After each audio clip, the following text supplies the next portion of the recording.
Oh, hi. I thought everyone had gone home for the night. I was just winding down here with some of my toys, but I guess we could, sit down and talk a little bit more about surfaces, three dimensions, toys. Let's go ahead and we'll take a look at surfaces then. Um, so here we are.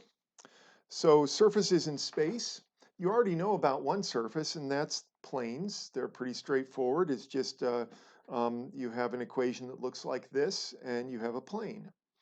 So anytime you have an equation in three dimensions, it's going to be a surface. What about a sphere? So a sphere, we already know about spheres as well. We learned about those in one of the previous sections. And so these are just the set of points that are equidistant from a given center, and r is the distance, and so you use the distance formula, and my distance formula is missing some of my components. Give me a sec here, and I'll just shove them in here. So it's x, whoa, that's not right. Let me try again. Uh, what if I use black? Okay, here it is. X minus x0 squared, y minus y0 squared, z minus z0 squared, all of that equals r. So that's the equation for, well, it's the way that you usually see the equation for the sphere is this. There it is. R squared on the right side. That way we get rid of the radical. Cylinders are just a two-dimensional curve that's been translated along a line that's not in the plane of the curve. So if I draw a curve, let's just draw one up here, and then imagine taking that curve and extending it out of the screen. I guess we can't really do that, but we could sort of draw sort of this three-dimensional thing, and it'll look a little bit like, there, good enough, yeah. Like like someone waving out a towel or something. So this floppy thing or a piece of ribbon candy. Anyway, the way that cylinders look is things like this. You have a circle in two dimensions. And anytime you have something that looks like it's two-dimensional, but you're supposed to make it three-dimensional, it just means that you're just taking that circle and extending it along the y or the z-axis. Notice that there's no z here. So the z-axis is actually poking up through this cylinder. So here's what this is going to look like. By the way, our orientation, generally, we're going to have x pointing out and down and to the left. Y will point off to the right or maybe down and to the right, and then Z will point up. All right, here you have a cylinder that is oriented differently than the one that I have there, now I've erased. So let's see if I can draw this one. So in my X, Y, Z axes, this is a circle in the YX plane like this. Notice that there's no y there, so this thing is going to be a cylinder that extends down the y-axis. And then, of course, this one doesn't even look like a cylinder, but you know what y equals x cubed minus x looks like. Let me draw it here in the xy plane. That's going to be this. So y equals x cubed minus x. And then if I were to transfer that to three dimensions, here's x, here's y. Let's see if I can do this. It's going to look something like this. So you have to imagine flattening that down and then rotating it around so it looks something like this. And then since there's no z here, you're just extending that sort of picture up. Well, that's going to be a terrible rendition. This looks like a wave, like going up and down. And then the cosine, that's going to look like a corrugated roof. I'm not even going to bother. So here's a cylinder quiz you can try on your own. I know there's one right behind me, but do your best. Remember that x points down and to the left, y points down and to the right. See if you can match these up. I'll just give you a sec. You can pause the video here. Well, welcome back. Let's see if you got these right. So the key here is to look for the variable that is missing. Here, the z is missing, and so that will be a cylinder that extends up and down the z-axis. Here, the y variable is missing, so that will extend down the y-axis, like the one right behind me. And then this one, the x is missing, so that opens up and extends down the x-axis. So there's your cylinder quiz. I'll have something like that on a quiz or test in the future. Okay, this is missing a bunch of plus signs. Anyway, quadric surfaces are just surfaces that are made from having x, y, and z and all of the squares, x squared, y squared, and z squared, adding them all up in some order, and you get what's called a quadric surface. These quadrics come in 6 different flavors.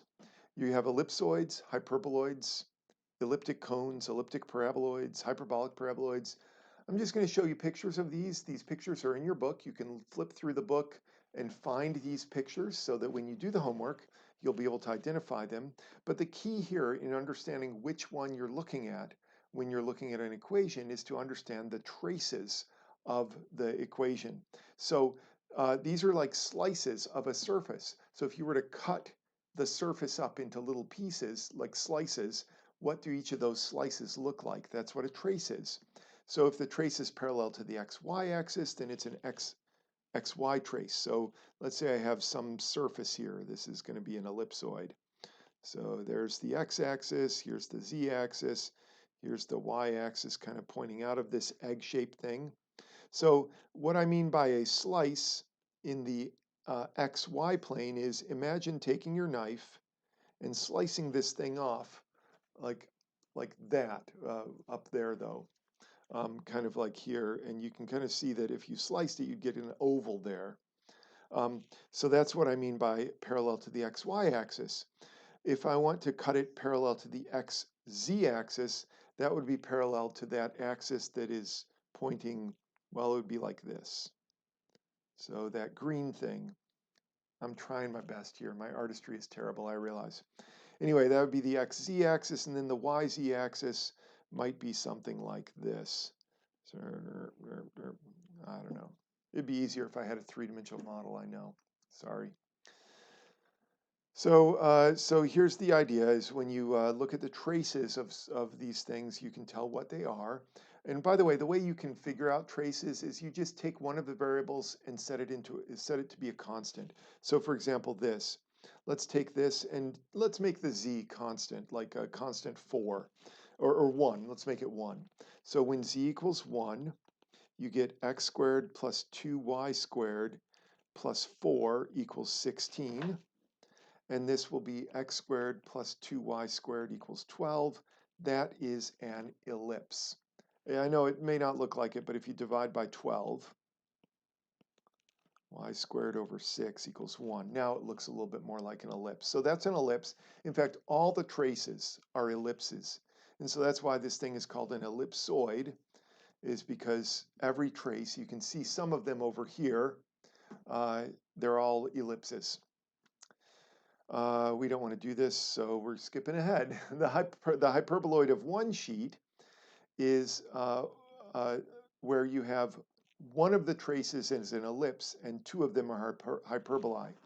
So here, let me just point out that in this particular equation, if you did the xy trace, that is, pick any number you like for z, do an xy trace, you'll get a hyperbola. Let's just pick z equals 0 for simplicity. There's a hyperbola. If you do a yz trace, you also, so let's just pick x equals 0. So y equals 0 gives you this, x equals 0 gives you this, which is also a hyperbola. And then when you do, wait, I did this wrong, didn't I? This is not y, this is z equals 0. My apologies for confusing you. So this will be z equals 0. Gives you that. X equals 0 gives you the next hyperbola. And then if you do y equals 0, then you get an ellipse. X squared plus z squared equals 1. That's not only an ellipse, it's a circle, but it's also an ellipse. So you can even see that tracing around here, around this sort of, you can see this, well, actually right there, that big circle, that slice, whereas you can kind of see the hyperbolic pieces on that thing going that way. So that's a hyperboloid of one sheet. Now, the main difference between one sheet and two sheet is the two sheets is this is all connected. It's like one big thing. And then this one is a hyperboloid of two sheets, and it's not connected in the middle. The way you can tell the difference is with a hyperboloid of two sheets, you'll have two negatives and a positive, whereas a hyperboloid of, whoops, that's not what I want. Hyperboloid of one sheet, you'll have one negative and two positives, generally with your squares. So there's that. Elliptic cone looks like this. It's one ellipse and two hyperbolae, and these are degenerate hyperbolae here. But here's what you get. This is an elliptic cone for what it's worth. Looks like two ice cream cones sitting on top of each other. Elliptic paraboloid looks like this. And you have one ellipse. You can see the ellipse or a circle there. And then you can imagine slicing this in the other directions, and you'll get a parabola that way. Here's an example, z equals x squared plus y squared. By the way, if you have two variables that are squared and one that's not, you will have a paraboloid. And yeah, I guess I can't really comment on which direction it's pointing quite yet, because there's another paraboloid coming up, and that's this one, the hyperbolic paraboloid. Sometimes this is called a saddle. The traces are one hyperbola, so there's only one hyperbola here, and it's the one that you can sort of see these traces here. And then you have two parabolae. So one of the parabolas or parabolae goes down like this, and if you were to rotate this, you could kind of see the other parabola goes up like that. So it's called a saddle because you can kind of imagine this being on the back of a horse, and you've got the legs of some cowboy going on either side, and then here's the head of the horse here.